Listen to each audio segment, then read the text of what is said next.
তো কেমন আছো বন্ধুরা সবাই? আশা করি ভালো আছো। তো এই দেখো, আমরা এই ঈদের শপিং করতে গেছিলাম। ছোট্ট দোকান, আমাদের কোনো বড় দোকান নেই। তো তাই এই যে আমি আছি, আর এই আমার আঙ্কেল, আর এই যে অনার, দোকানের অনার। এখানে আমরা মার্কেটিং করছি ঈদের জন্য। ভিডিওটা হয়তো ঈদের পর ছাড়ছি, সময় হয়নি তাই ছাড়তে পারিনি।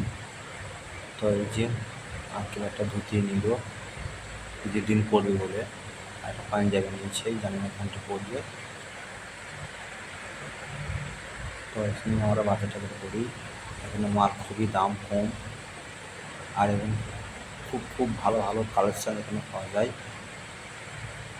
আরও দোকান আছে, সেখানে কালেকশান ভালো নয়, তো একটু দাম বেশি। যেমন আমাকে ভিডিও করছে, মালগুলো হেভি হেভি সুন্দর। আমার তো খুব পছন্দ, আমি এই দোকান ছাড়া আর কোথাও মাল নিই না, আমার বন্ধুরা সবাই জানে।